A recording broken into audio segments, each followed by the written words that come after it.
আমরা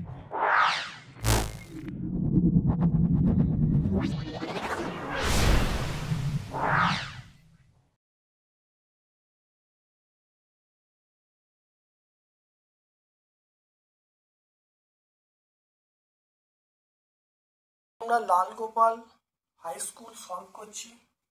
ক্লাস 10-এর ছাত্রছাত্রীদের বলবো ভিডিওটা দেখো, অবশ্যই ভিডিও থেকে তোমরা উপকৃত হবে। খুব ইম্পর্টেন্ট সেট, খুব ভালো করে দেখো। 2025-এ যারা মাধ্যমিক পরীক্ষা দিতে যাচ্ছ তাদের জন্য এই সেটটা অত্যন্ত কার্যকরী। খুব ভালো করে দেখে নাও। এলপিজির প্রধান উপাদান, এলপিজির প্রধান উপাদান আমরা বলবো বিউটেন। 1.1 দেখো 11.2 লিটার গ্যাসের জন্য 11.2 লিটার গ্যাসের জন্য এসটিপিতে পিভির মান কত হবে? পিভির মান আমরা বলবো সি বলবো, আমরা বলবো সি বলবো। তারপর দেখে নাও কার্বন, দেখে নাও কার্বন ঘটিত গ্যাসের বাষ্প ঘনত্ব বলা আছে 13। গ্যাসটা কি হবে? গ্যাসটা আমরা বলবো অপশন সি হবে, সেটা হলো C2H2, মানে অ্যাসিটিলিন হবে।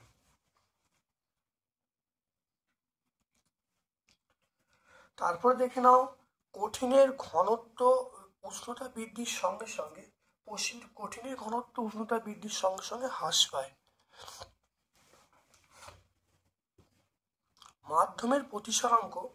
মাধ্যমের প্রতিসরাঙ্ক নির্ভর করে আলোর বর্ণের উপরে। দূরের কোনো বস্তুকে দেখার সমস্যা কোন লেন্স আমরা ব্যবহার করব? এটা আমরা দূরের জিনিসকে দেখার জন্য আমরা অবতল লেন্স, দূরের বস্তুকে বা জিনিসকে দেখার জন্য আমরা অবতল লেন্সের সাহায্য নেব। দুটো রোধ আছে, এই রোধগুলো সমান্তর সমবায়ে আছে। তুল্য রোধ কত হবে? দেখে নাও আরপি সমান 4x6, দুটো গুণফল হবে আর নিচে যোগফল হবে। নিচে যোগ করলে কত হবে? নিচে যোগ করলে তাহলে 4x6, ওপরে গুণফল নিচে যোগফল 10 হবে। তাহলে এটা হবে দেখো, তাহলে আরপির মান পেয়ে গেলাম 2.4 ওহম। তাই 2.4 অপশন সি আমরা বললাম। আধানের এসআই একক, আধানের এসআই একক আমরা বলবো কুলম্ব বলবো।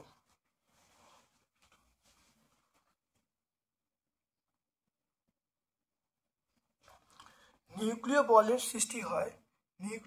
সৃষ্টি হয় আমরা বলবো সেটা হলো প্রোটন নিউটনে এবং নিউটন প্রোটনের রূপান্তরের জন্য। তাহলে অপশন সি আমরা বলবো।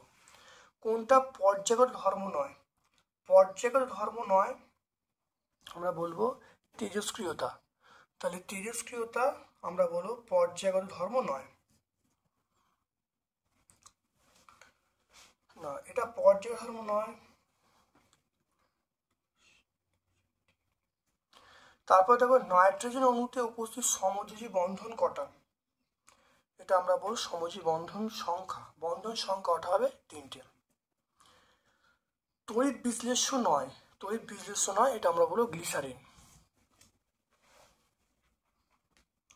কোন দেখে নাও তারপরে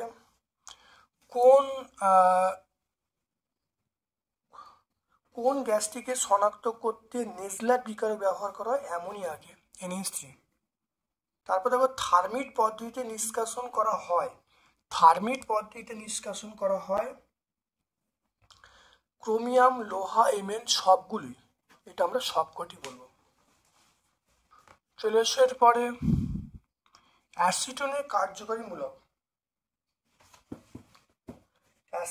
কার্যকরী মূলক আমরা বলবো CO।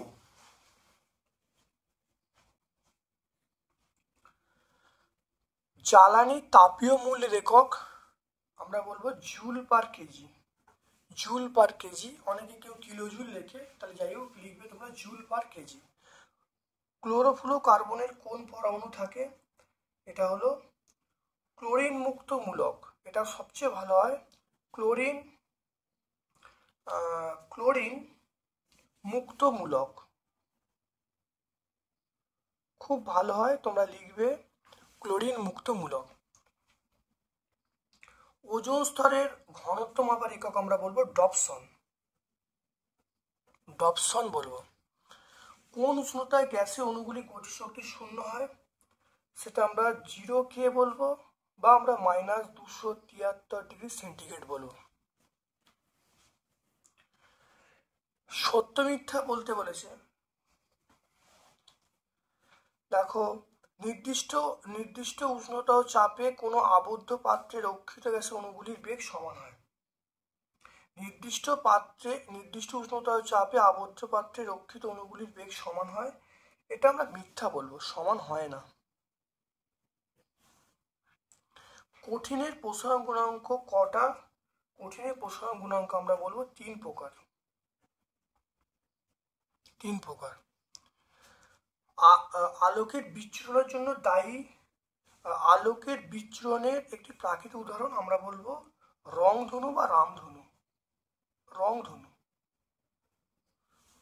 গোলীয় দর্পণের বক্রতা ব্যাসার্ধ r, ফোকাস দূরত্ব f, আমরা বলবো f সমান r/2।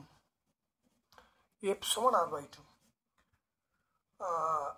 কোন সমবায়ে প্রবাহ মাত্রা অপরিবর্তিত থাকে, এটা আমরা বলবো শ্রেণী সমবায়। শ্রেণী সমবায়ে প্রবাহ মাত্রা অপরিবর্তিত। রোধাঙ্কের এসআই একক, রোধাঙ্কের এসআই একক আমরা বলবো ওহম মিটার। রোধাঙ্কের এসআই একক আমরা বলবো ওহম মিটার। ফিউজ স্তরের উপাদান, ফিউজ স্তরের উপাদান আমরা বলবো সীসা ও টিন। সীসা প্লাস টিন। পারমাণবিক চুল্লিতে কোন ধরনের, এটা পারমাণবিক চুল্লিতে কোন ধরনের নিউক্লিয় বিভাজন হয়, এটা হলো পারমাণবিক চুল্লিতে কোন ধরনের নিউক্লিয় বিক্রিয়া সংঘটিত হয়, এটা আমরা বলবো নিউক্লিয় বিভাজন। নিউক্লিয় বিভাজন। নিউক্লিয় বিভাজন। কোন ধাতু তেজস্ক্রিয় রশ্মি থেকে রক্ষা করতে পারে? কোন ধাতু তেজস্ক্রিয় রশ্মি থেকে রক্ষা করতে পারে? সীসা। সীসা কিন্তু তেজস্ক্রিয় রশ্মির হাত থেকে রক্ষা করতে পারে। তারপর চলে এসো অ্যাসিটিক অ্যাসিড। অ্যাসিটিক অ্যাসিড আমরা বলবো সেটা মৃদু তড়িৎ বিশ্লেষ্য। এটা এক একটা দিয়ে দেবো। চিনি। চিনি দেখো এখানে তড়িৎ পরিবাহী আছে, এটা তড়িৎ অপরিবাহী হবে। চিনি তড়িৎ অপরিবাহী, এটা 2-এরটা। তার একটি ক্ষার ধাতু, আমরা এটা 3-এরটা বলবো। আর ক্ষারীয় মৃত্তিকা আমরা ক্যালসিয়াম বলবো। তাহলে দেখে নাও, অ্যাসিটিক অ্যাসিড মৃদু তড়িৎ বিশ্লেষ্য, চিনি তড়িতের অপরিবাহী। তারপরে দেখে নাও ক্ষার ধাতু, ক্ষার ধাতু আমরা বলবো কে। আর ক্ষারীয় মৃত্তিকা ধাতু এটা বলবো ক্যালসিয়াম বলবো।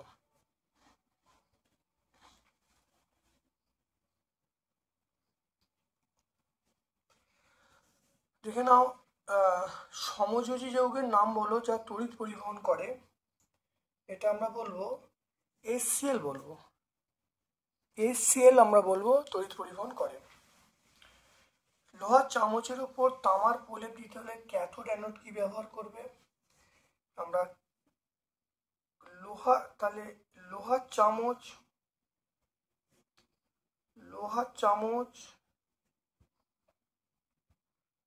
আমরা বলবো ক্যাথোড। আর লোহার চামচ ক্যাথোড, আর অ্যানোড আমরা বলবো বিশুদ্ধ তামা। বিশুদ্ধ তামাকে আমি বলবো অ্যানোড। জলের তড়িৎ পরিবহনে ক্যাথোডে অ্যানোডে কি উৎপন্ন হয়? জলের তড়িৎ পরিবহনে ক্যাথোডে ক্যাথোডে আমরা বলবো হাইড্রোজেন, আর অ্যানোডে আমরা বলবো অক্সিজেন। তাহলে ক্যাথোডে হাইড্রোজেন, আর অ্যানোডে আমরা বলবো অক্সিজেন বলবো। অ্যামোনিয়া থেকে উৎপন্ন জৈব সারের নাম কি? অ্যামোনিয়াতে উৎপন্ন জৈব সারের নাম আমরা ইউরিয়া বলবো। ইউরিয়া একটা জৈব সার। নাইট্রোলিম হলো কার্বন এবং ক্যালসিয়াম সাইনামাইড, CaCN2, এটা ক্যালসিয়াম সাইনামাইড, নামটা হলো ক্যালসিয়াম সাইনামাইডের মিশ্রণ। উচ্চ তাপমাত্রায় ম্যাগনেসিয়াম ধাতুর সঙ্গে নাইট্রোজেনের বিক্রিয়ায় কোন যৌগ উৎপন্ন হয়? নাইট্রেট, আমরা বলবো ম্যাগনেসিয়াম নাইট্রেট। তাহলে ম্যাগনেসিয়াম নাইট্রেট উৎপন্ন হয়, এটার নাম হলো ম্যাগনেসিয়াম নাইট্রেট। পিতলে উপাদানটি পিতলে শতকরার পরিমাণ বেশি, তামার পরিমাণটা সবচেয়ে বেশি। পিভিসির মনোমার ভিনাইল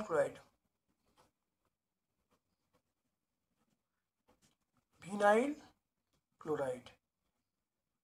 পিভিসির মনোমার হলো ভিনাইল ক্লোরাইড। সরলতম অ্যালকেন, এটা আমরা মিথেন বলবো। সরলতম অ্যালকেন আমরা মিথেন বলবো, CH4 বলবো। মিথেনে দেখে নাও, মিথেনে HCH এই কোণের মান কত? এটা বলবো 109 degree 28 minute. 109 degree 28 minute. Methane hydrate কি? মিথেন হাইড্রেট দেখে নাও, এটা আমরা 9 নম্বর পেজে পেয়ে যাবো। এখানে মিথেন হাইড্রেট এক ধরনের কেলাসাকার পদার্থ, H2 অণু দিয়ে গঠিত, বরফ সদৃশ্য, প্রচুর পরিমাণে মিথেন আবদ্ধ হয়ে মিথেনের হাইড্রেটের সংকেতটা হলো CH4, 5.7 H2O বা 4CH4 23 H2O। এটা আমরা পেয়ে যাবো পেজ নাম্বার 9 পেয়ে যাব। তাহলে পেজ নাম্বার 9 আমরা পেয়ে যাব। তারপর দেখো 76 সেমি পারদের চাপে কোনো গ্যাসের আয়তন বলা আছে, সেটা 5000 সিসি। উষ্ণতা স্থির রেখে 38 সেমি করলে আয়তন কত হবে দেখে নাও।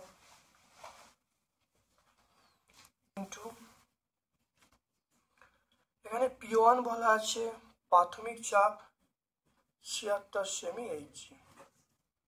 V1 বলা আছে 500 সিসি। এবার দেখো বলা আছে P2 বলা আছে 38 সেমি Hg। আমার এখানে V2 চাইছে। তাহলে সূত্রটা কি? তাপমাত্রা কনস্ট্যান্ট, তাহলে বয়েল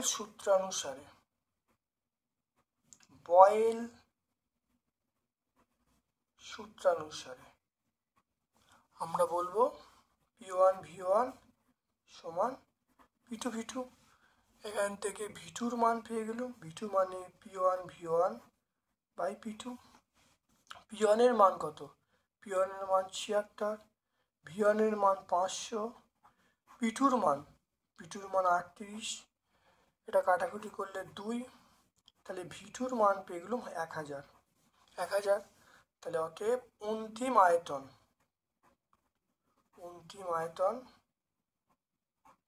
আমরা পেয়ে গেলাম 1000 সিসি। অন্তিম আয়তন পেয়ে গেলাম 1000 সিসি।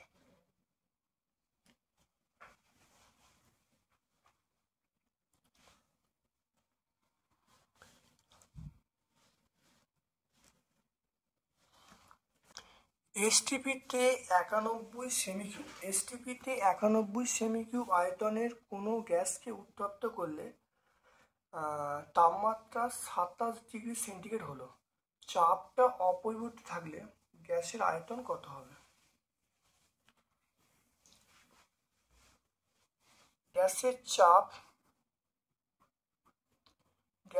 চাপ অপরিবর্তিত, তাহলে আমরা লিখতে পারি অপরিবর্তিত হলে তাহলে লিখবো V1/T1 সমান আমরা বলবো V2/T2। এটা আমরা লিখবো V1/T1 সমান V2/T2। এবারে এসটিপিতে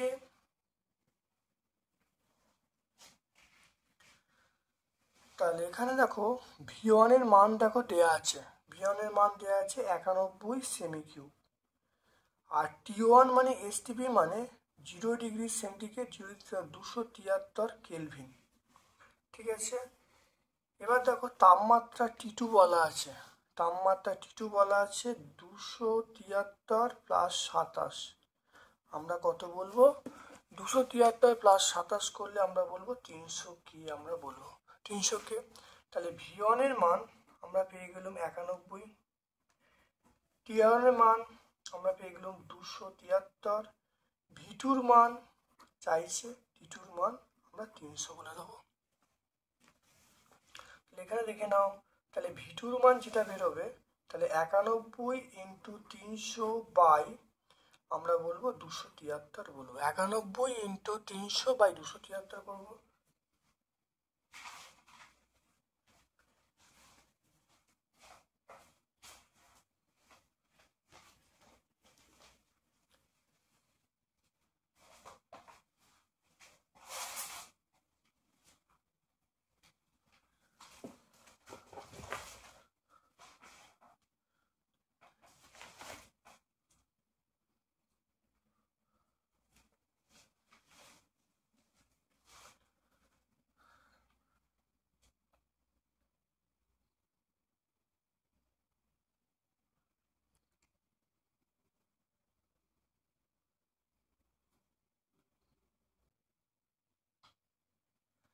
দেখো এইটাকে ডাইরেক্ট কাটলে এটা 3 আসছে, এটা কাটলে দেখো অর্থাৎ 100 আসছে, তাহলে আমরা পেয়ে গেলাম V2 এর মান পেয়ে গেলাম 100।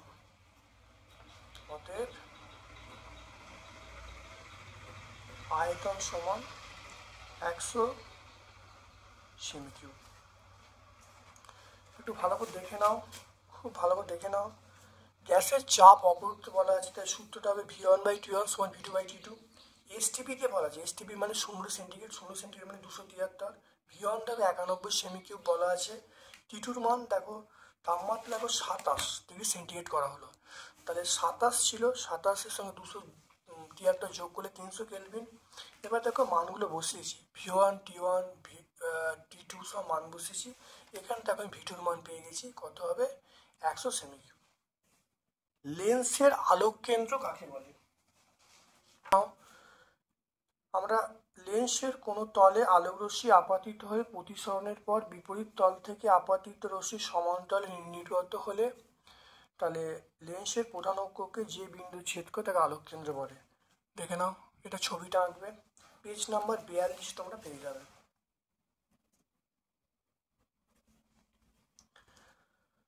তারপর দেখে নাও, কোনো মাধ্যমে আলোর বেগ বলা আছে, ওই মাধ্যমে প্রতিসরাঙ্ক মান কত বার করতে বলেছে।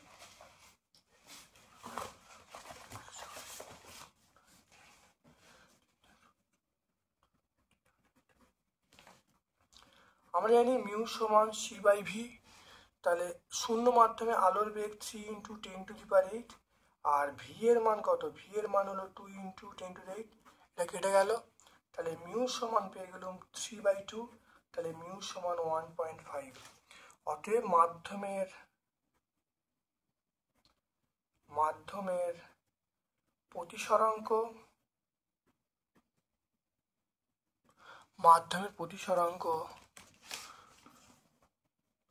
1.5, মাধ্যমের প্রতিসরাঙ্ক পেয়ে গেলাম 1.5।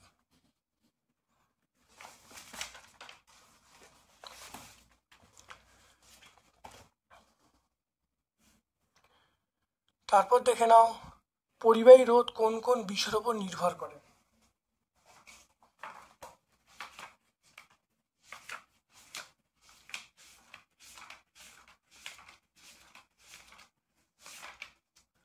দেখো না, পরিবাহী রোধ নির্ভর করে দেখো দৈর্ঘ্যের উপরে, প্রস্থচ্ছেদের উপরে। 1 আর 2 দুটো পয়েন্ট তোমার লিখে দেবে। দেখো পরিবাহী প্রস্থচ্ছেদ ধ্রুবক থাকলে পরিবাহী রোধ দৈর্ঘ্যের সঙ্গে সমানুপাতে পরিবর্তিত হয়। পরিবাহী দৈর্ঘ্য অপরিবর্তিত থাকলে পরিবাহী রোধ প্রস্থচ্ছেদের ব্যস্তের মধ্যে পরিবর্তিত হয়। এটা পেজ নাম্বার 66 আমরা পেয়ে যাব। MgCl2, এটা তড়িৎ যোজনের সমজি ব্যাখ্যা করতে বলছি। দেখো MgCl2 এটা আমরা বলবো সময়ী যৌগ, এটা পেজ নাম্বার 106 পেয়ে যাব। তাহলে MgCl2 এটা পেজ নাম্বার 6 আমরা 106 পেয়ে যাব। Page number 106। এটা অবশ্যই দেখো ব্যাখ্যাটা এখানে আছে, তোমরা পেয়ে যাবে। এটা তড়িৎজয়ী যৌগ। সোডিয়াম ক্লোরাইডের ক্ষেত্রে আণবিক ওজনের বদলে সংকেত ভর কথাটা প্রযোজ্য কেন? খুব ইম্পর্টেন্ট প্রশ্ন।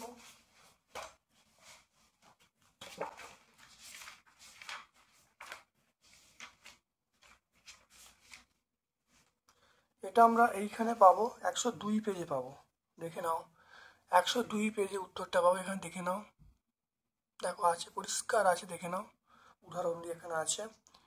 তাহলে এটা আমরা 102 পেজে আমরা পাবো।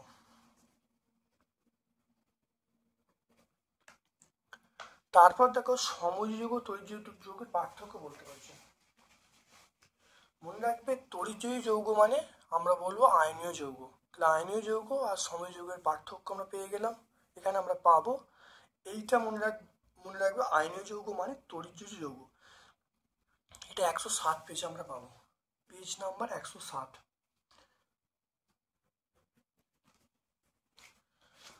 তারপর দেখো কপার সালফেটের জলীয় দ্রবণ H2S পাঠানো হলো। কপার সালফেটের জলীয় দ্রবণ H2S পাঠালে কি ঘটবে বিক্রিয়া লিখতে বলছে।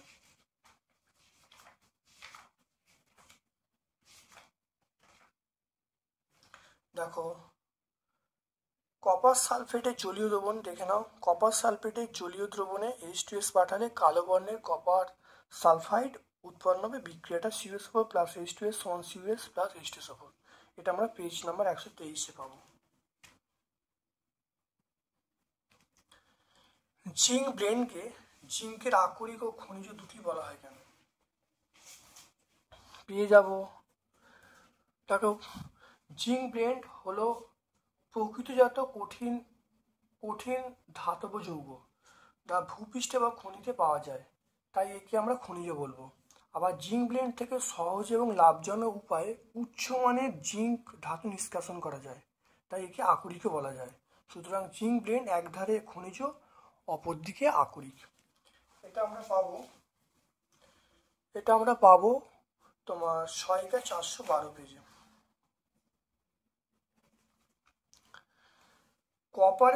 কপারের পাত্র আর্দ্র বায়ুতে ফেলে রাখলে সবুজ ছোপ পড়ে কেন?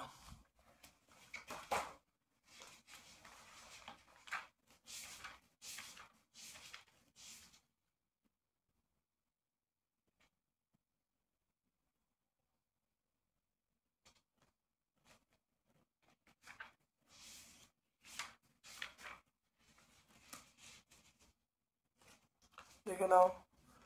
কপার নির্মিত বস্তুকে দীর্ঘদিন খোলা বাতাসে রেখে দিলে সবুজ আস্তরণ পড়ে, এখানে একই উত্তর হবে।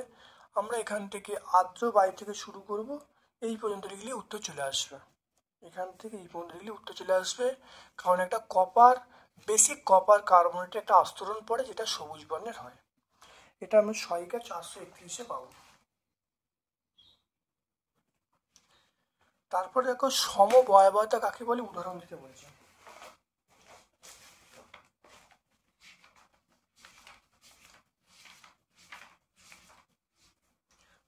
সমবয়বতা একই আণবিক সংকেতযুক্ত কিন্তু ভিন্ন ধর্মবিশিষ্ট একাধিক যৌগের গঠনকেই আমরা কি বলবো, একই আণবিক সংকেত ভিন্ন ধর্মবিশিষ্ট একাধিক যৌগ গঠনের ঘটনাকে আমরা বলবো সমবয়বতা বা আইসোমেরিজম বলবো। উদাহরণ দেখে নাও, আমরা এই উদাহরণটা বলে দেবো, যে কোনো একটা উদাহরণ এর মধ্যে থেকে বলে দেবো।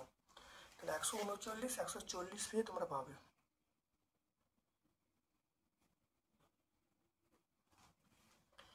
তারপর দেখো ডিনেচার স্পিরিট বা মিথিলি স্পিরিট কি? এটা আমরা একদম লাস্ট পেজে পেয়ে যাব, পুরো লাস্ট পেজ 148 পেজে দেখো আমরা পেয়ে যাব 148 পেজ।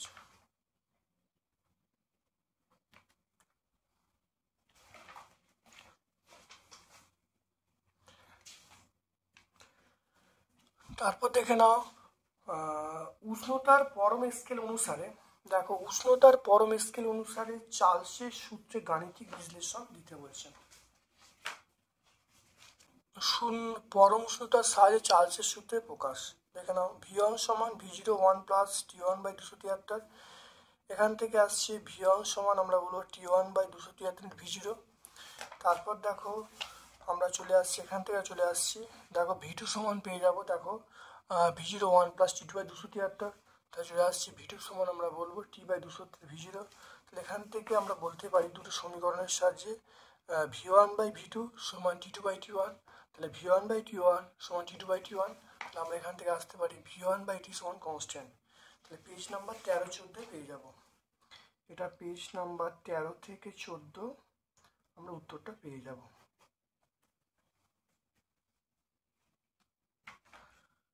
তারপর দেখো অঙ্ক আছে 21 গ্রাম লোহিত তপ্ত লোহার উপর দিয়ে স্টিম চালনা করলে কি পরিমাণ হাইড্রোজেন পাওয়া যাবে।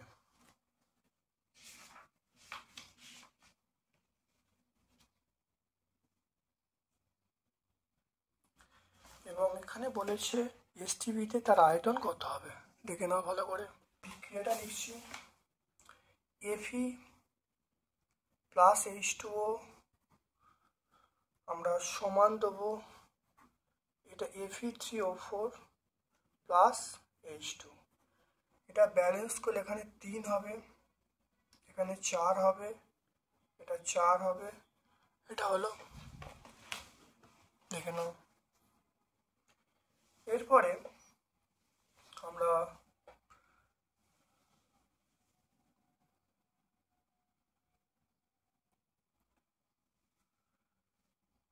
এখানে হাইড্রোজেন কত হবে। হাইড্রোজেন দেখো,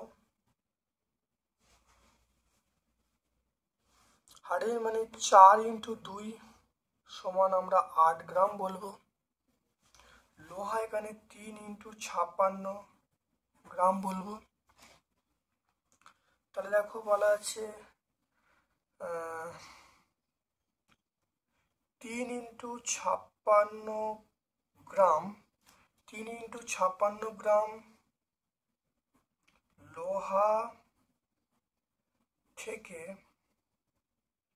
হাইড্রোজেন পাওয়া যায়। হাইড্রোজেন সৃষ্টি হয়,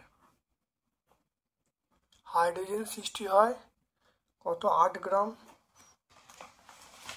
আর 1 গ্রাম লোহা থেকে হাইড্রোজেন সৃষ্টি হয়, তাহলে আমরা বলবো 8/3 × 56 গ্রাম।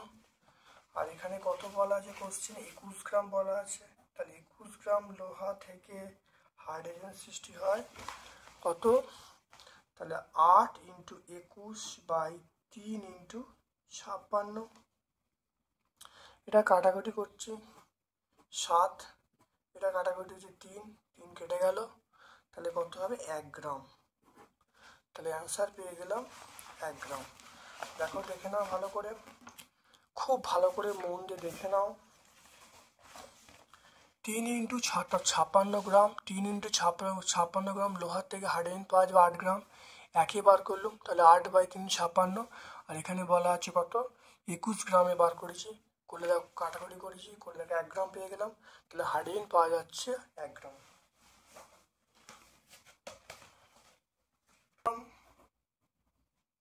হাইড্রোজেন মানে 22.4 লিটার।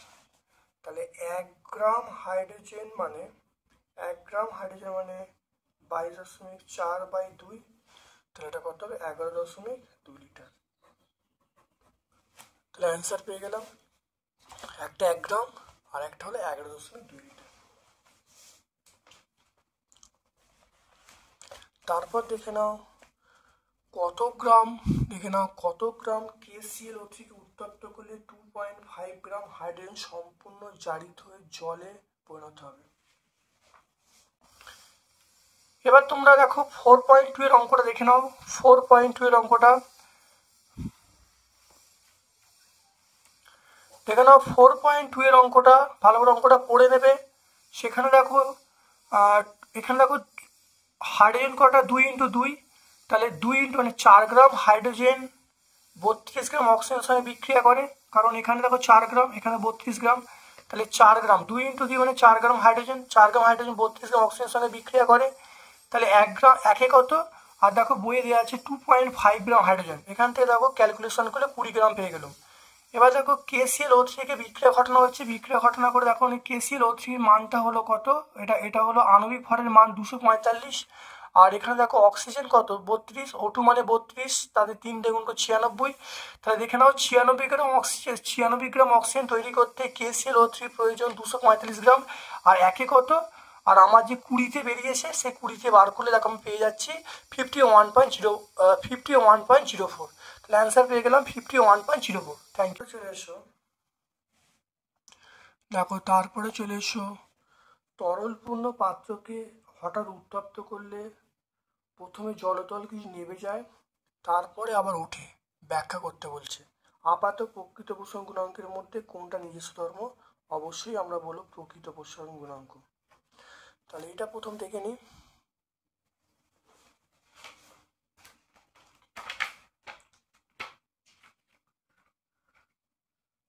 দেখো পাবো 6কে 148-এ পাবো। তরলপূর্ণ পাত্রকে উত্তপ্ত করলে প্রথমে পাত্র তাপ পেয়ে প্রসারিত হয়, কিন্তু তরল তখন তাপ না পাওয়ায় প্রসারিত হতে পারে না। এই জন্যে তরল তল কিছুটা নেমে আসে। পরে পাত্রের মাধ্যমে তাপ তরলে সঞ্চারিত হলে পাত্র অপেক্ষা তরলে তাপীয় প্রসারণ বেশি বলে তরল তল ওপরে উঠতে দেখা যায়। এটা আমরা পেজ নাম্বার 148-এ পাবো। কত? পেজ নাম্বার আমরা 148-এ পাবো। এটা 6কে 148। তারপর দেখে নাও কোনো অথবার প্রশ্ন দেখে নাও, কোনো পদার্থের তাপ পরিবাহিতাঙ্ক কাকে বলে? এসআই একক লিখতে বলছে। এটা অনেকবার হয়েছে, খুব ইম্পর্টেন্ট প্রশ্ন, বহু পরিচিত প্রশ্ন, অনেকবার হয়েছে, ভালো দেখে নাও, পরীক্ষায় কিন্তু পড়বে। দেখো তাপ পরিবাহিতাঙ্ক কাকে বলে দেখো এখানে পেয়ে যাবে। আর এর দেখো এসআই একক দেখো এখানে পেয়ে যাবে watt, meter inverse, kelvin inverse. তাহলে আমরা কত পেজ পাবো? এটা আমরা দেখো পেয়ে যাবো 33 পেজে আমরা পেয়ে যাবো, পেজ নাম্বার 33। এটা টেক্সট বইয়ে তোমরা পাবে। তারপর দেখো উত্তল লেন্সের অভিসারী ক্রিয়া ব্যাখ্যা করতে বলছে। উত্তল লেন্সের অভিসারী ক্রিয়া দেখে নাও।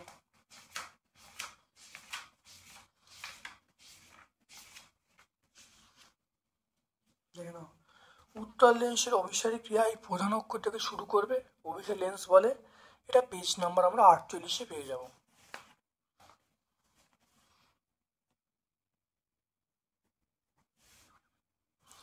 তারপরে অবতল লেন্স ব্যবহার করে সৎ অবশিষ্ট প্রতিবিম্ব তৈরি করা যায়, একে দেখাতে বলেছে।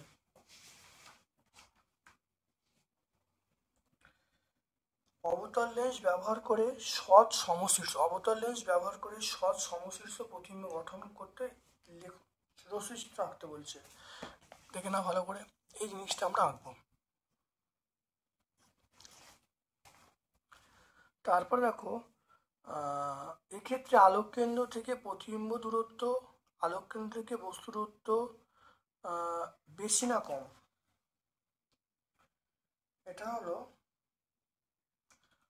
দেখে নাও, এক্ষেত্রে আলোক কেন্দ্র থেকে প্রতিবিম্ব দূরত্ব, আলোক কেন্দ্র বস্তু দূরত্ব।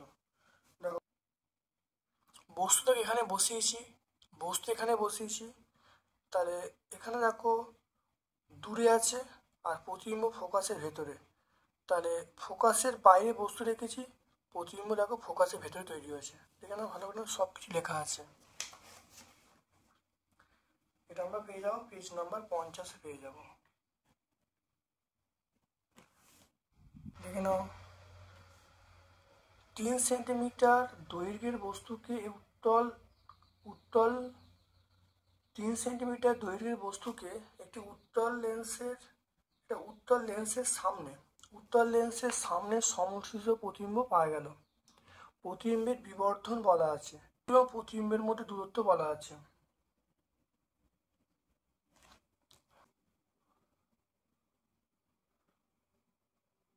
দেখে নাও ভালো করে, দেখে নাও কিভাবে হবে, দেখে নাও 4.5 ভালো দেখে নাও 4.5 খুব ভালো করতে বলা আছে 3 সেন্টিমিটার। এবারে বিবর্ধন বলা আছে 3, তাহলে বিবর্ধন 3 বলা আছে। বস্তু এবং প্রতিবিম্বের মধ্যে দূরত্ব 12, তাহলে ভি প্লাস ইউ এইটা আমার বলা আছে কত, এটা বলা আছে 12। এখান থেকে আমি পেয়ে যাব এম সমান ভি বাই ইউ। তাহলে এখানে দেখে 3, এটা ভি, এটা 3, তাহলে ভি মানে আমরা পেয়ে গেলাম 9। তাহলে ভি মানে 9 পেয়ে গেলাম। তাহলে এখানে ভি এর মান যদি বসিয়ে দিই, দেখো 9 প্লাস ইউ এটা 12, তাহলে ইউ এর মানটা পেয়ে গেলাম 12 মাইনাস 9, তাহলে ইউ এর মানটা পেয়ে গেলাম 3। তাহলে এখানে পেয়ে গেলাম অতএব এখানে চলে আসছি বস্তু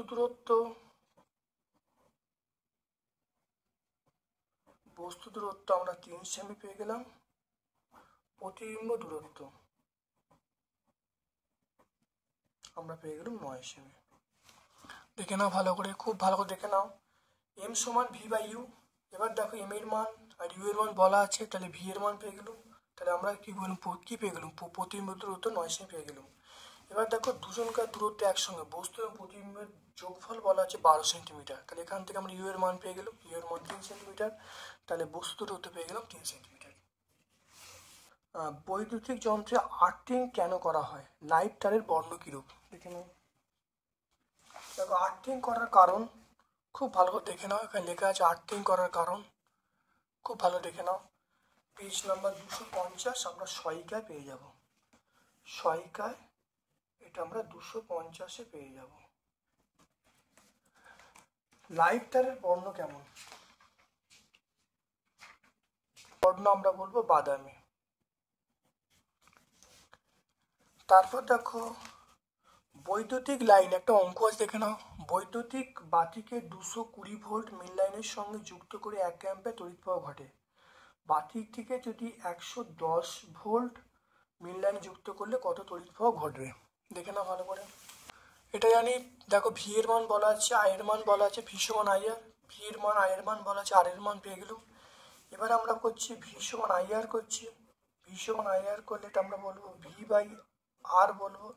তাহলে ভি এর মান কত, ভি এর মান আমরা বলবো 220, আর এর মান আমরা বলবো কত, ভি এর মান দেখো ভি এর মান এখানে বলা আছে 110, আর এর মান কত, আর এর মান আমরা বলবো 220, তাহলে এটা আয়ের মান কত, আয়ের মান বলবো হাফ বলবো, তাহলে কারেন্ট হবে 0.5 অ্যাম্পিয়ার। তাহলে আমরা এইটা করব, দেখে নাও। পি সমান ভিআই করবো, পি সমান দেখো ভি সমান আই আর করবো, ভি এর মান বলা আছে, আই এর মান বলা আছে, আর এর মান পেয়ে গেলাম। আবার ভি সমান আই আর করবো, এখানে দেখো আই সমান ভি বাই আর এর মান 220 বসিয়ে দিলাম, ভি এর মান 110 বসিয়ে দেখো কারেন্ট পেয়ে গেলাম 0.5 অ্যাম্পিয়ার। তিনটি অভিন্ন রোধকে শ্রেণী সমবায় যুক্ত করে বিভব প্রভেদ, তিনটি অভিন্ন বাতিকে শ্রেণী সমবায় যুক্ত করে বিভব প্রভেদ যুক্ত উৎসের সঙ্গে যুক্ত করা হলো। একত্রে তাদের 10 ওয়াট ক্ষমতা ব্যয় করা হলো। সমান্তরাল সমবায় যুক্ত করলে ক্ষমতা কত হবে,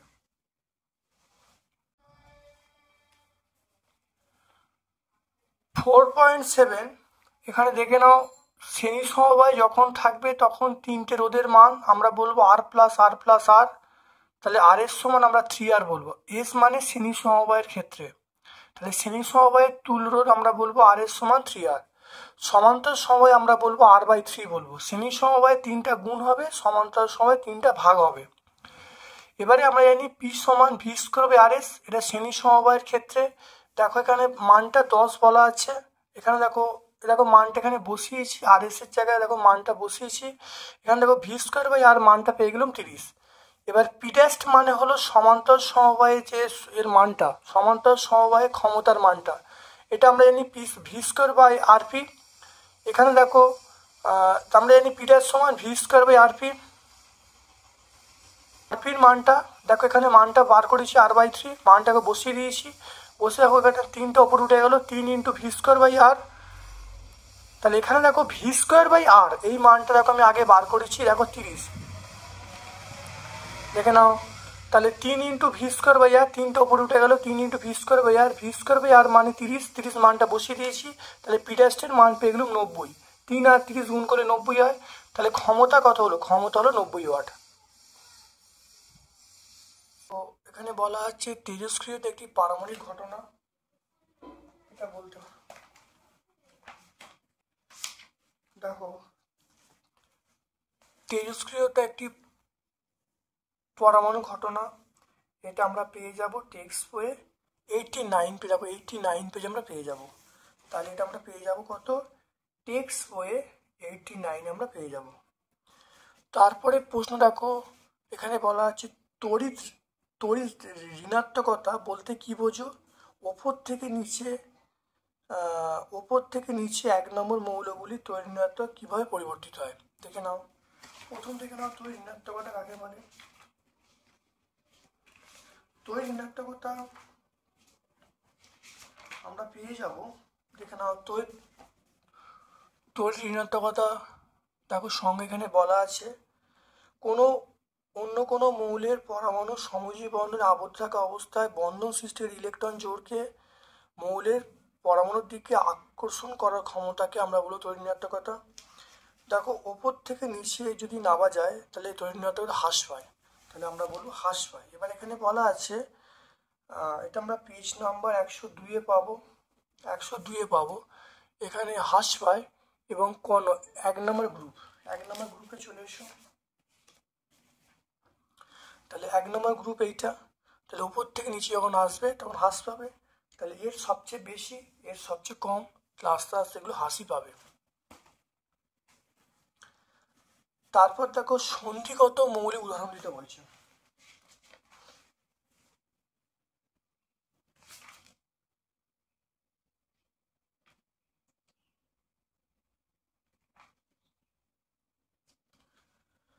সন্ধিগত মৌল দেখো 3 থেকে 12 এই পর্যায়ের, অর্থাৎ দীর্ঘ পর্যায়ে 3 থেকে 12 পর্যন্ত এই গ্রুপগুলোকে আমরা সন্ধিগত মৌল বলবো।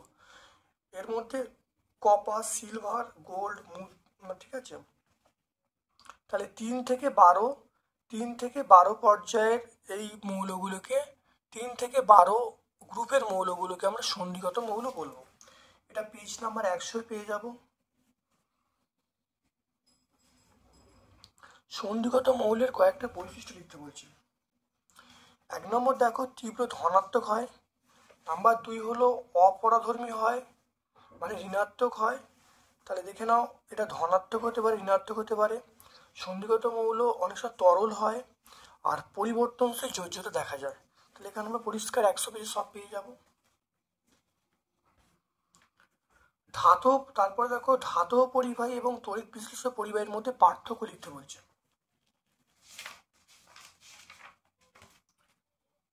ধাতব পরিবাহী তড়িৎ বিশ্লেষ্য পরিবাহীর মধ্যে পার্থক্য, এটা আমরা 113 পেজে পেয়ে যাব।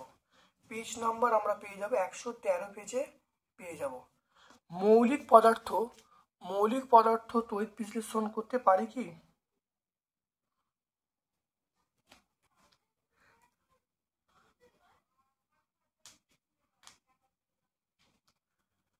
মৌলিক পদার্থ তড়িৎ বিশ্লেষণ করতে পারে কি?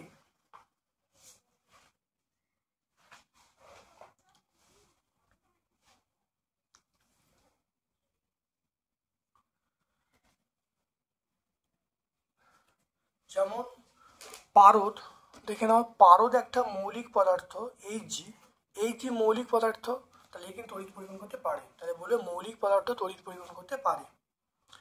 তারপর চলে স্পর্শ পদ্ধতিতে H2SO4 প্রস্তুতির নীতি এবং সমীকরণ লিখতে বলছে, দেখে নাও।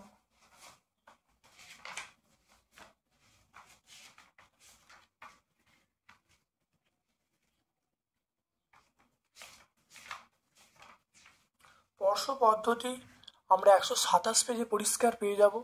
127 পেজে দেখো স্পর্শ পদ্ধতি আছে, আমরা এখন পর্যন্ত লিখে দেবো। মানে 3টে পয়েন্ট আছে, 3টে পয়েন্ট, একটা পয়েন্ট আর একটা কি পয়েন্ট, 3টে পয়েন্ট আমরা লিখে দেবো, লিখে দিলে উত্তর হয়ে যাবে। তাহলে 127 পেজ আমরা পেয়ে যাব, পেজ নাম্বার 127 আমরা পাবো। তারপর দেখো জৈব এবং অজৈব যৌগের পার্থক্য লিখতে বলছে, দেখে নাও। জৈব যৌগ অজৈব যৌগের পার্থক্য, এটা আমরা পেজ নাম্বার 137-এ পাবো। পেজ নাম্বার 137-এ পাবো। মিথেন গ্যাসের ব্যবহার লিখতে বলছে। দেখে নাও, মিথেনের ব্যবহার আমরা বলবো জ্বালানি হিসেবে ব্যবহার করা হয়। প্রথম পয়েন্ট বলবো জ্বালানি হিসেবে ব্যবহার করা হয়। এটা আমরা পেজ নাম্বার 143-এ পেয়ে যাব। অথবা প্রশ্ন দেখো, জৈব ভঙ্গুর জৈব অভঙ্গুর পলিমার কাকে বলে, উদাহরণ দিতে বলছে। দেখে নাও, জৈব ভঙ্গুর এবং জৈব অভঙ্গুর পলিমার। জৈব ভঙ্গুর পলিমার বলতে যেগুলো পরিবেশের সঙ্গে মিশে যায় তাকে বলে জৈব ভঙ্গুর, যেমন সেলুলোজ বলবো। আর জৈব অভঙ্গুর যেগুলো পরিবেশের সঙ্গে বা মাটিতে মেশে না তাকে আমরা জৈব অভঙ্গুর বলবো, যেমন পিভিসি, পলিথিন, এগুলো বলবো। পেজ নাম্বার 148 পেয়ে যাব। পেজ নাম্বার 148-এ পেয়ে যাচ্ছি। আজকে আমরা লালগোপাল হাই স্কুল সম্পূর্ণ সলভ করলাম। ভিডিওটা কেমন লাগলো কমেন্ট সেকশনে কমেন্ট করবে। যদি ভালো লাগে একটা লাইক করবে। যারা চ্যানেলকে এখনো সাবস্ক্রাইব করেনি প্লিজ চ্যানেলকে সাবস্ক্রাইব করে দেবে, বেল বাটনে ক্লিক করে দেবে। আমার পক্ষ থেকে সকলকে ধন্যবাদ এবং শুভকামনা জানাচ্ছি।